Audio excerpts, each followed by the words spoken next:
Your circle will change as you accomplish your goals and level up.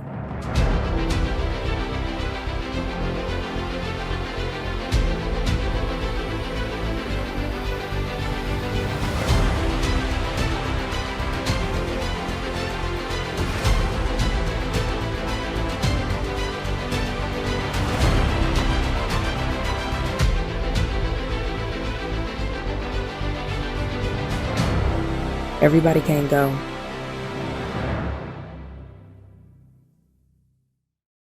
Good Word. afternoon, morning, evening, whatever time of the day it is for you guys. This is your host, Jesse, coming to you with another Everybody Can't Go Convo.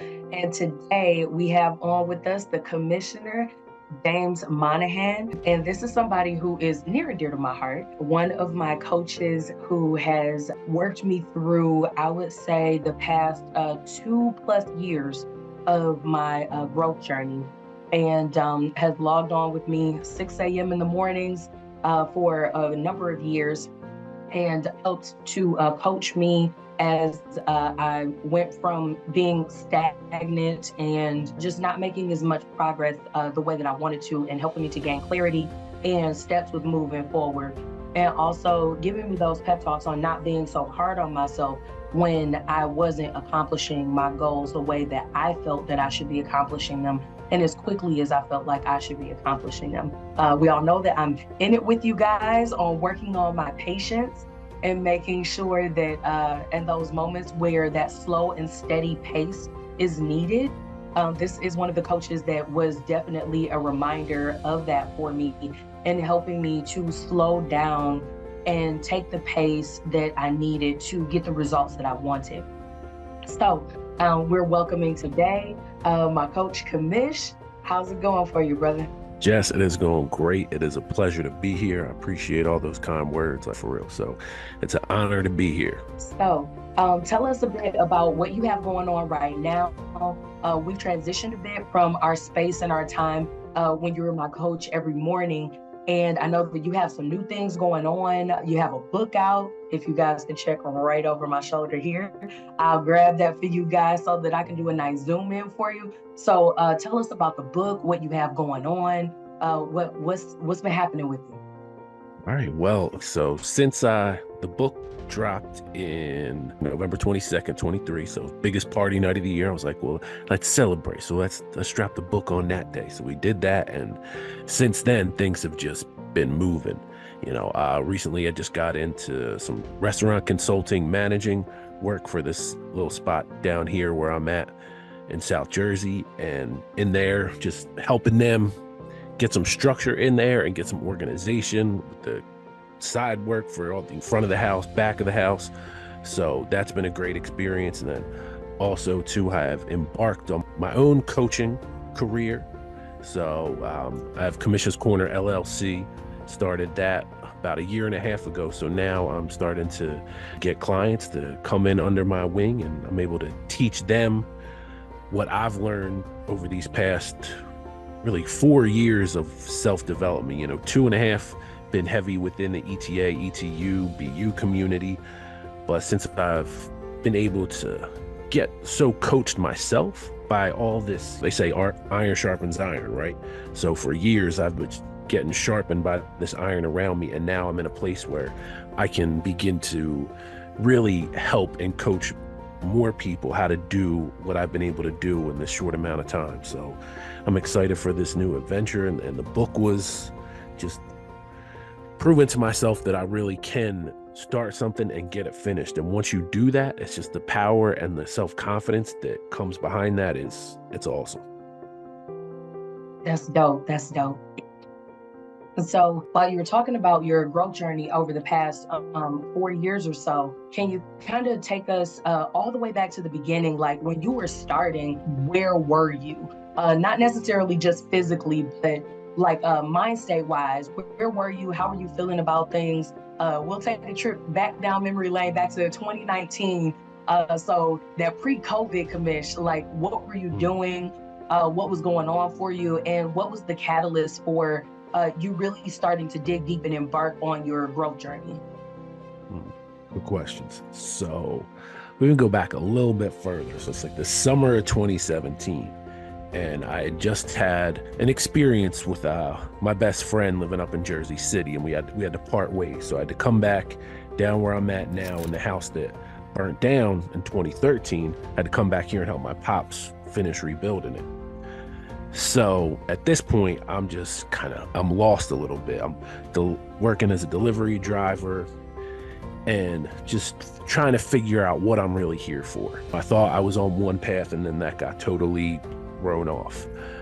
But my friend, when I was living with her up in Jersey City, she had put me on to self-development and Tony Robbins and Eric Thomas and Les Brown. And I kind of received it, but I hadn't fully gone in on it. So after this, say 2018, I fully went in on the self-development myself. I started developing a morning routine.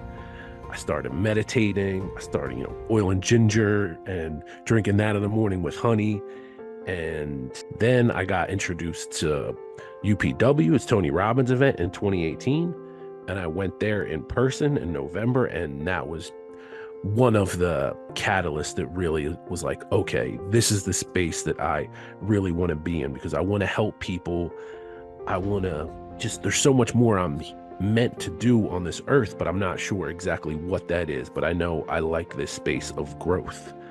So after going there, I started just getting more into the routine and then goal setting and accomplishing things on a quarterly basis. And then I went to Verified in 2019 with Eric Thomas, and I really fell in love even more with this whole space, because Tony Robbins gets you to, at that point, he was, in my eyes, kind of, you needed to have $100,000 already to really get into some of these programs. But like Eric Thomas, when I first got introduced to him, I'd been listening to him since about 2016, and then finally saw him in 2019, and was then like that blue collar, like working man mentality. So I could relate to that a bit more, and that just got me super locked in on this self-development space. And 2021, I again was kind of a little crossword. I just quit my job and bought a car,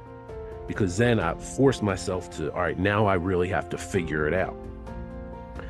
So at this point, I had also recently invested into Breed University, because they had their Black Friday sale going on November 21. And then that got me into the space where I was able to meet you, and we grew together. And then once you get into a community of like-minded people and you start accomplishing things and people you do it on a consistent basis, that growth becomes exponential. How I got here and where I'm at now with it.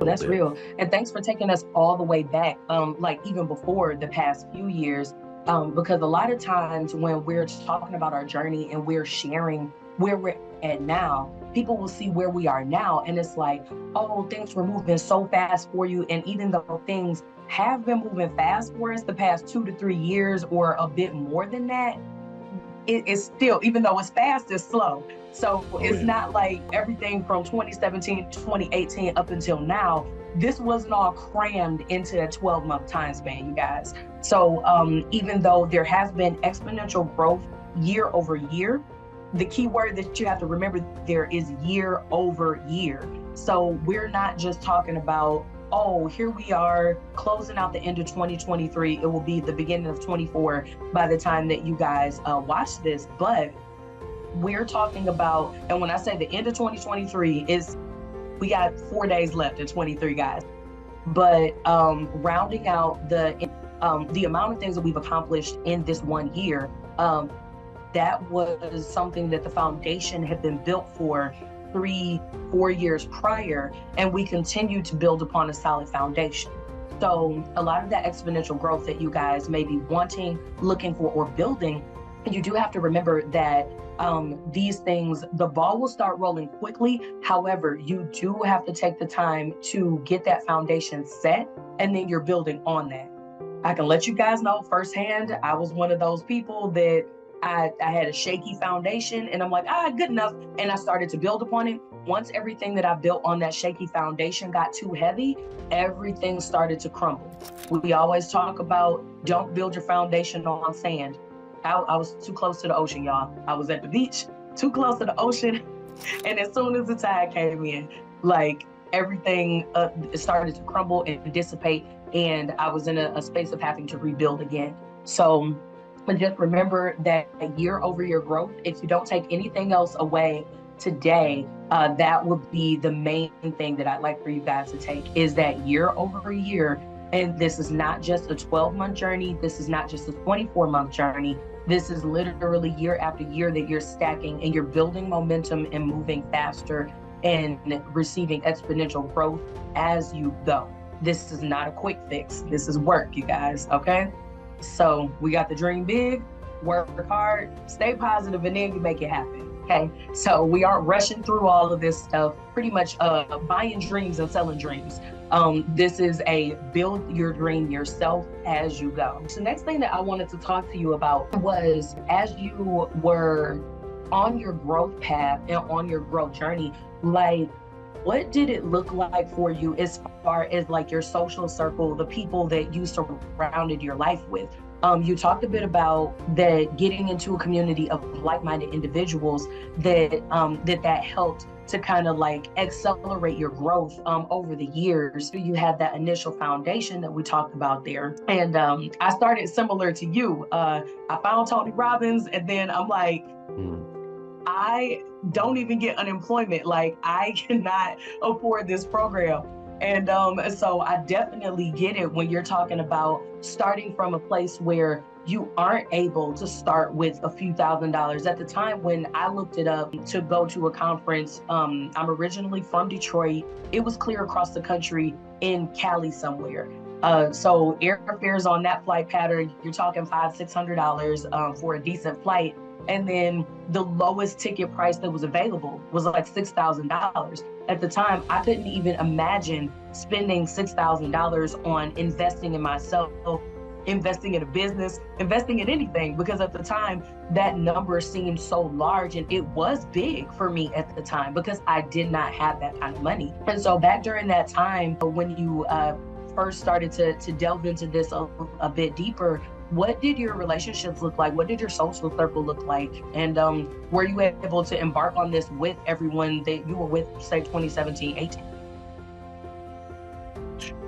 That's one of those things where it's like, you think the people are going to still be around, because once you start getting into this place of self-development and that growth mindset, it's not everybody is there for the ride, because it's different. You know, you have to start telling people that now I'm not going to just come hang out and kick it on a Thursday, because it's like, now I actually have some structure and stuff in my life. And it's like, we can try to communicate here and there, but it's as you start progressing, it's like the people kind of start falling off, because not everybody has the same mindset. A lot of people become complacent in where they are, and they're happy with just working the jobs that they do, and even something complaining about it and just being there. But it's like they're not doing anything to take action to stop feeling that way. Once you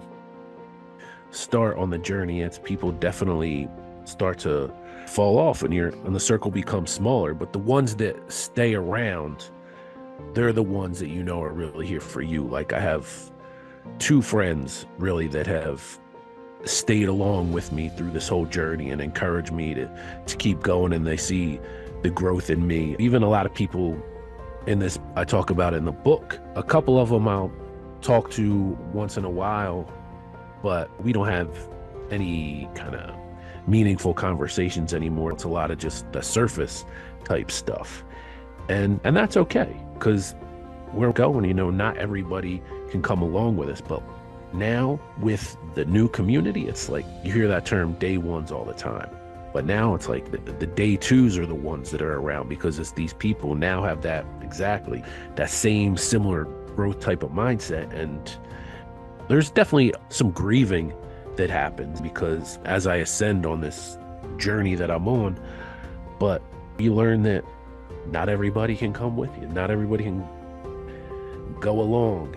Sometimes you have to release things to be able to move forward, and that's what I've really learned in it, and it's all right. That's what's up. It's almost like you've already received an advanced copy of my book, Everybody Can't Go. That's definitely one of the things that we dive into, or that I dive into and take you guys through in the book, is actually taking time to honor that grieving process that we end up going through. A lot of times we kind of, we look at grief as this thing that is only for mourning the death of someone.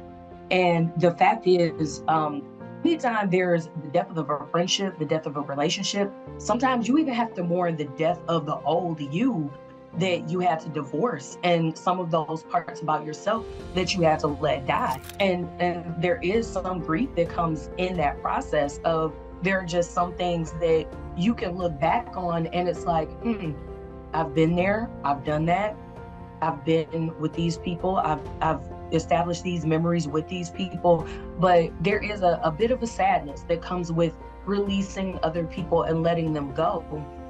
But as you look forward, and I feel that when we allow ourselves to grieve those losses in a healthy way, as we're looking forward, we're able to move forward with more of a positive outlook on the loss of those relationships.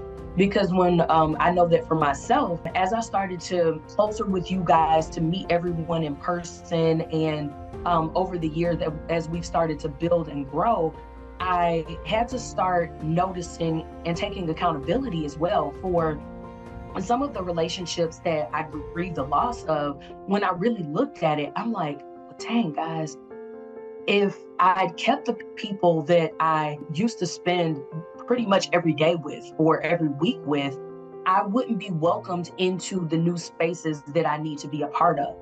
Because the people that I would have dragged along with me would have served as a distraction.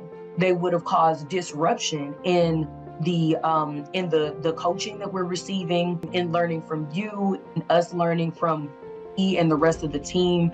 All of the lessons and different things that we're not just getting information, but ways to apply the information so that we're getting tangible change in our lives. Some of the people that I hung out with on a regular basis, they would have actually served as a disruption to kind of like this well-oiled machine that we have going here. And at the time, I didn't realize that. And also through my grief process, because I was in the midst of it, I didn't realize that I was being prepared for, pretty much being prepared for you guys, and to be welcomed into these new spaces with you all, and not just tolerated. Because it's like, oh, well, here comes Jess and those girls and guys that she's with. It's like, oh, yo, it's Jess, what's good?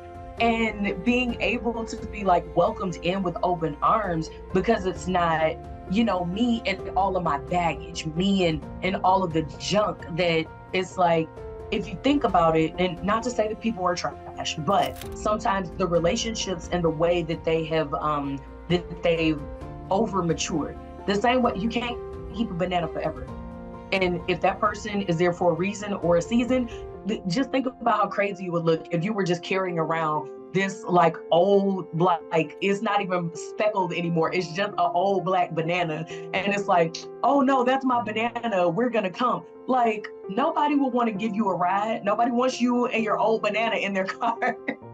And that's what I would always think about in terms of having that baggage. I always thought about just carrying a trash bag of our negative emotions, of the things that we should have let go, the people that we should have let go.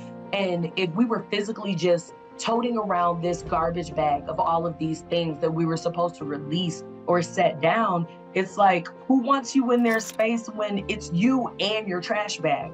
And over time, when we don't learn to let go, that one trash bag that you're carrying becomes two. And then you're turning into this bag lady or bag fella with all of this stuff just piled on you that you're dragging in, and there may only be room for you. But now you're trying to make room that was meant for you and cram you and all of these other bags of stuff.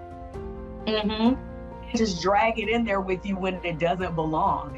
So I resonate with you on that transition that you had. So when you were working through your grieving process, what were some of the things that you did? I shared some of my thoughts on it. Like, what was your thought process? What activities did you do? What things did you actually do as you were like moving through that grief process on your own? One of my favorite things to do, and it would help me just clear my head and just go internal, right? But it would be getting out of my kayak and just paddling around on the bay in the open water. Because to me, water is tranquil and like there's so much energy around it. So I would just get out on the water around nature and sit out there and meditate, sometimes talk to God. And that's another thing. Like I really started building my spiritual muscle up and getting more into reading a verse a day from the Bible app, doing through that. And then now to the point where it's like I do the 1 year Bible and then I start reading verses out of the Bible, like actually reading it instead of just doing the Bible app. So that definitely helped. And then too, just really talking to my peer group, like they every Thursday we still meet. They call us the Diamond Six. So we were the six leads that took over at Reed University when they were making the transition.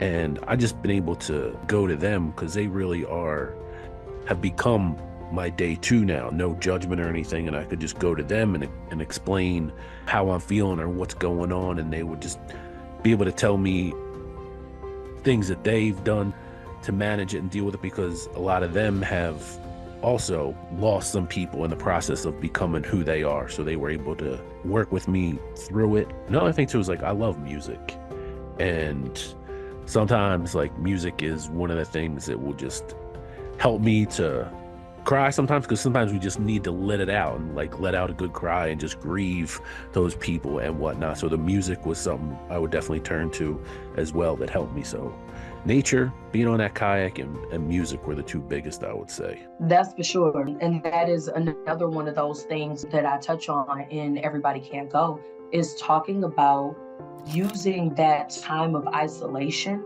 to build yourself, and making sure that during that grieving process, you will have a time where you're alone. But that doesn't mean that you need to feel lonely just because you're alone. That time of isolation, it can be negative or it can be positive. And when you're doing those self-building activities, those self-care activities, doing things for yourself and to build yourself back up, that is a better use of your time in isolation versus having your mind focused on that I'm alone, so that means I'm lonely. It's only me. Oh, that's good. It is only you. Now, what are some of the things that you can do or that you need to do that requires that isolation, that requires that silence, that requires not having all of these other distractions in people, these phone calls, extra text messages, things to do, outings to go on, social engagements, and all of these other things? What are some of those things that you put them on a post-it, wrote them on a list, that goal sheet that you started but never finished? What are some of those things that you need to have that time in isolation so that you can work on them, and kind of so that you can begin to grind that axe, so that you can sharpen yourself and be again in that position where, as Kamish mentioned earlier about iron sharpening iron. I mean, if you some dull iron, are you sharpening anyone else when you come into the room? So that's really awesome that you went through that grieving process and had that awesome use of your time in isolation, doing things that helps to build you. So those things that you were doing, kind of pouring back into yourself and rebuilding yourself, how did those things serve in transition to help you as you were moving along in your next step in your growth journey? Did any of those things like directly impact, or did it help you to prepare in any way for like the next steps of your growth journey?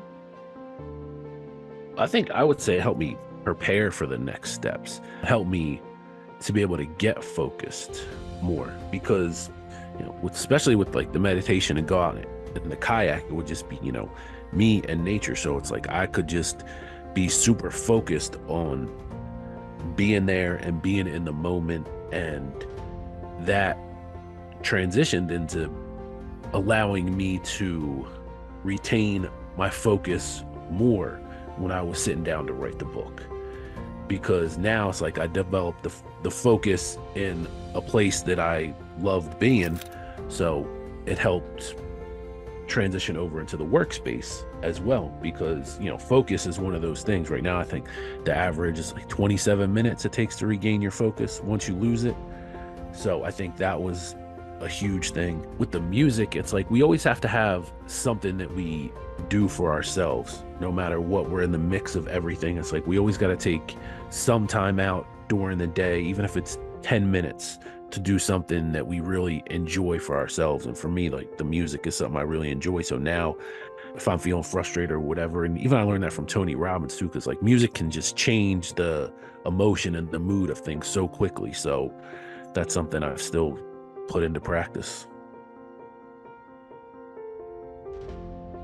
Yeah, I definitely have that music wave going. I know everybody's like, oh, Spotify, and they are not a sponsor but I'm just telling you guys what I do.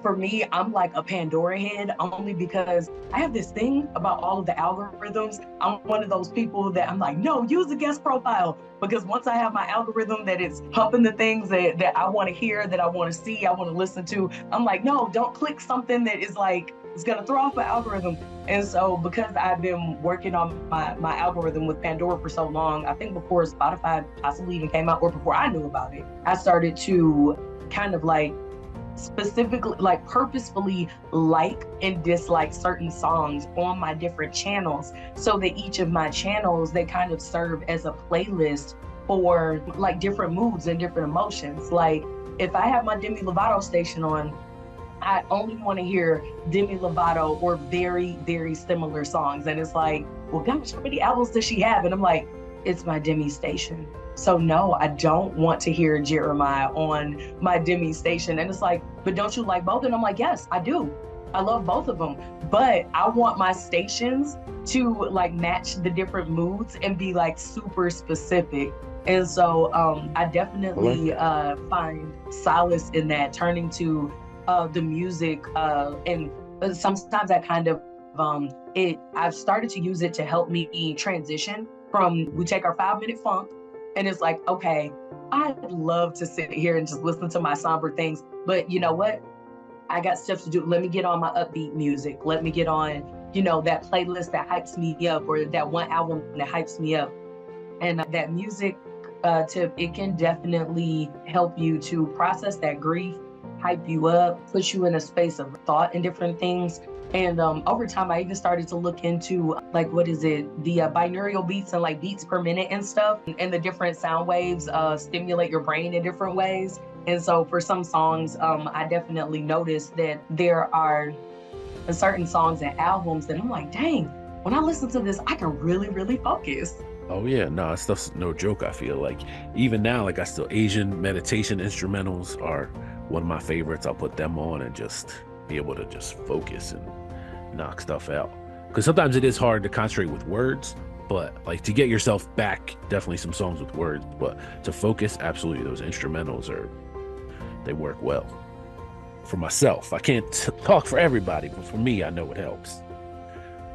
Yeah, for me, same thing. There are some songs with words that I can focus with, but depending on, I also do music by task as well. If it's something that I have to like really, really concentrate on, I need to use like a lot of critical thinking, and I'm going from like screen to screen and have hand notes and stuff. And some of those instrumentals, the lo-fi, if I'm feeling too anxious, I really like, I think it's like a Tibetan flute or something like that. There's one of my curated stations that I'm like, don't mess with my algorithm. I have a whole station for meditation music that is nice to just like, at a certain point, it's like, okay, I need to go for a walk so that I can just and reset. And then I have a space in my office where I'll just roll out a yoga mat and literally just lay on the floor and fold my hands and literally just listen to the music so that I can allow my mind and body to calm back down, just so that I can do like a miniature reset for my day or for my afternoon. And I find that taking that mental break, doing that little bit of self-care in there, it really helps for kind of doing some thought stopping and making sure that I'm not over concentrating. You know, sometimes there's that problem that you're focusing so hard on it, but as soon as you like walk away, you take a breather, and then all of a sudden you're like, oh, that was the answer. Why didn't I think of that an hour ago? But it's because you needed that mental break and that reset. Exactly. So speaking of your Asian meditation music, and you guys see right back here, I have my book by James Monahan, Farang, in the Land of Smiles. Is this your first release, your first book? Yep, my first book. Definitely more to come for sure. Okay, cool.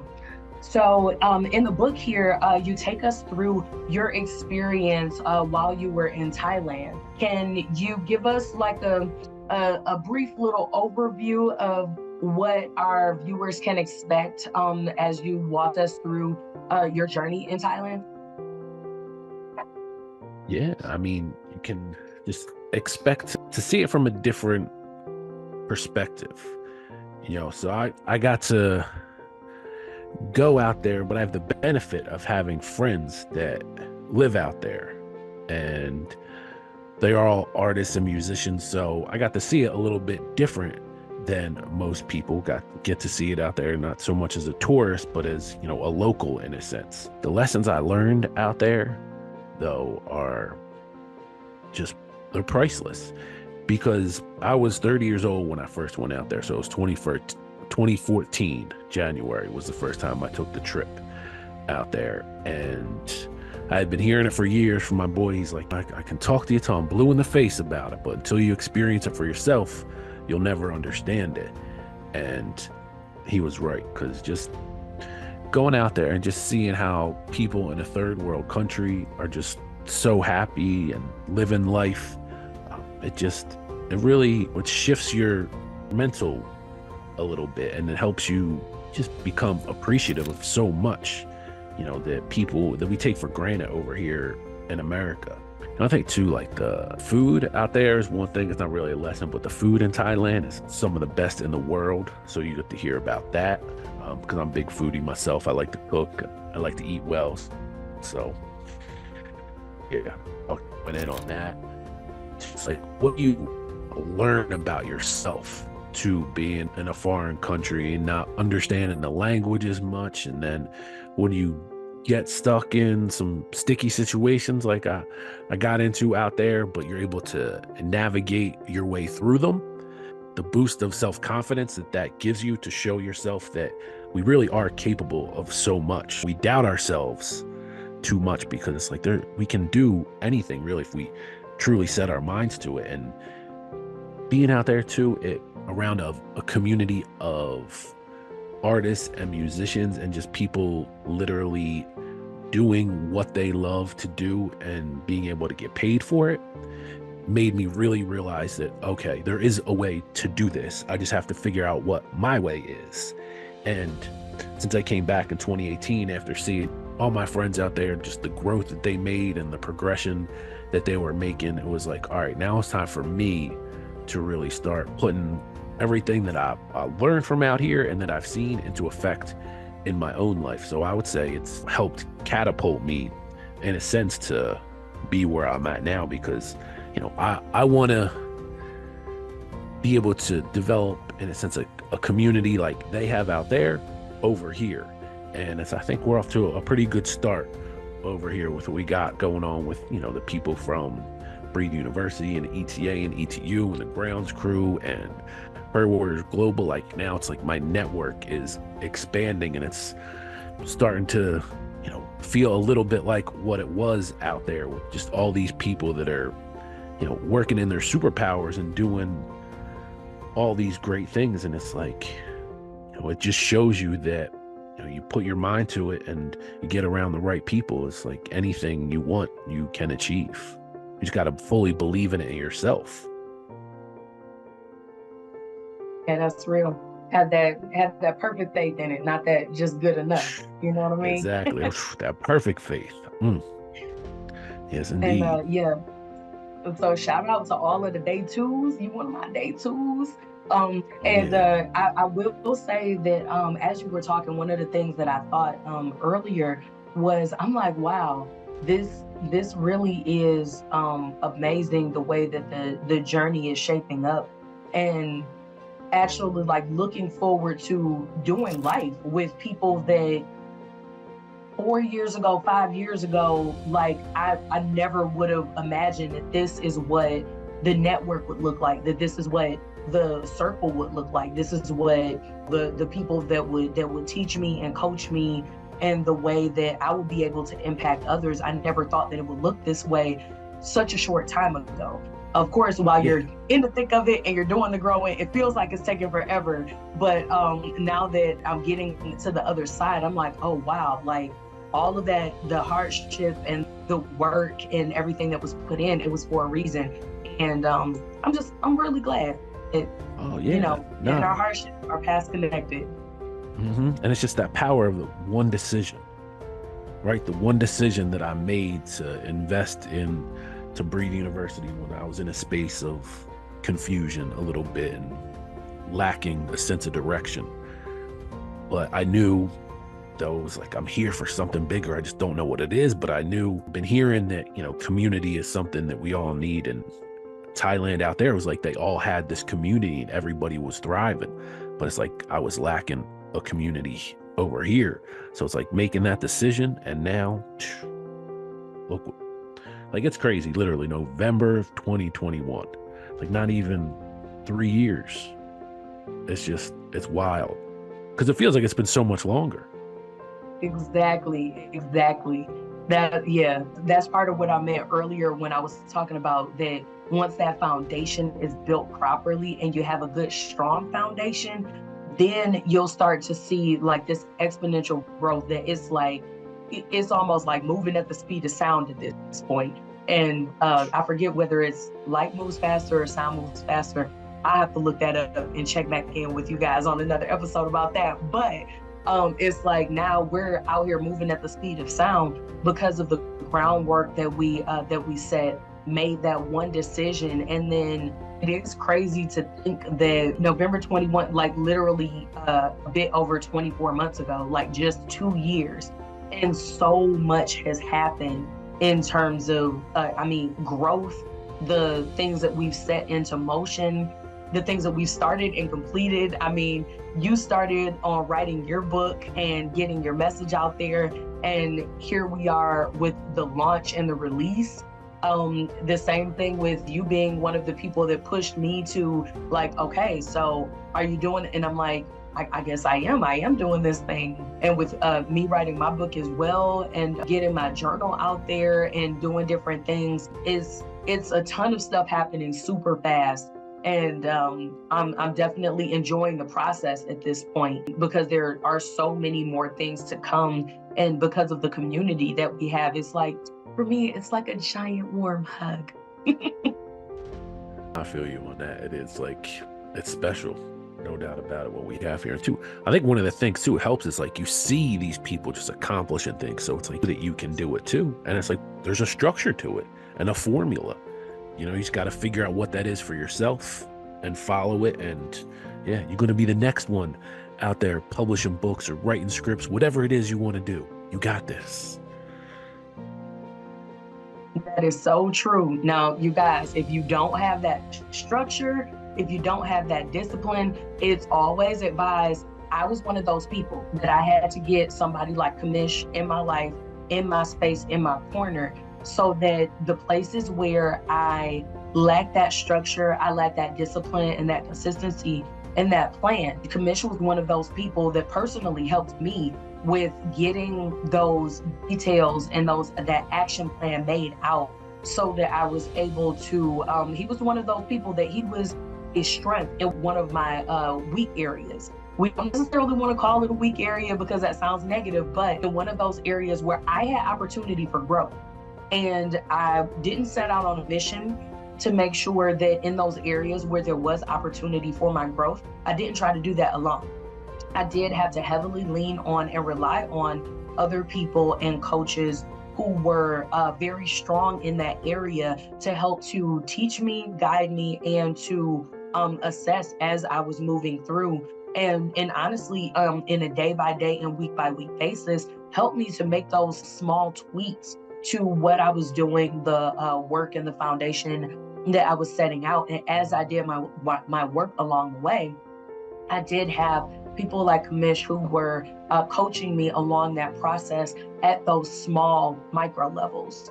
So we're talking coaching Monday through Friday. We're talking monthly and weekly check-in, like for like each, I'm talking about the small steps so that can help me to stay on the path that ultimately that I needed that led to success or that led to success. And so don't forget that you guys, even though you will have that time of isolation after you're grieving the loss of those relationships, once you're done with your work on yourself during that period of isolation, you will have to leave that little nest that you made for yourself and start to grow these connections and foster those connections with people who will be able to help to uplift you in your areas where you're not so strong yet, to help you build those spaces up so that you can ultimately get to your final goal. And so you guys will have an opportunity this January. If you have liked what you heard today, hearing from Kamish, you'll hear from some other coaches and other people who have helped me along my journey. I am going to take you guys through my very beginning steps. So some of the things that we talked about, the things that Kamish and I had to embark on 5 to 7 years ago in order to build that strong foundation. January 22nd through the 26th, I'll be spending a week with you guys for 60 to 90 minutes per day, walking you guys through how to set that foundation. We'll be walking through writing out your vision, making it plain. If you hadn't got the journal, go ahead and grab that on Amazon. We'll have the link in the bio here for you, as well as the link for Kamish's book, Farang, In the Land of Smiles, where you guys will be able to find that. And if you are interested in either one, go ahead, click the link, grab the books, grab the book, grab the journal, and we will see you guys January 22nd through the 26th. We'll be meeting up at 7 p.m. EST, Eastern Standard Time, where we will be walking you guys through that very first set of things that you need to set forth. So I'm giving you guys the first 21 days of January to do it on your own, to set that new habit. We know that it takes 21 days to create a new habit. So I'm going to give you the first 21 days of January, because you're going to have them anyway, to establish that new habit and that new set of routines on your own. And on January 22nd, we will be checking in, see how are you guys doing, where you'll need some tweaks, and where you need help with building out your own blueprint so that you're able to embark on your own personal and individualized journey, similar to what you've heard us talk about here today. You've heard Kamish's story, and you've heard from me and my story over time, and you'll continue to hear stories from other people who have traveled the same path that we have. It is 100% possible, but it's not an overnight thing. And so we're here to help and support you as you build and grow out your own vision and make your dream life come true. So Kamish, go ahead and let us know where all of the followers can follow you, your Instagram, if you got a Facebook page, Twitter, TikTok, X, any of that stuff. What are those hashtag handles? Cool. I appreciate it, Jess. So on Facebook and Instagram, you can find me at Kamish's Corners. So COMMISHSCORNER. And then for my TikTok, it is Mr. Do More with Less. And yeah, that's where you can find me. And the book is on Amazon. So yeah, that's where I'm at for right now. Okay, cool. That is a wrap for us. We will make sure that all of those links and handles are in the comments for you guys, in the description for you guys, so that you can go ahead and do that quick click.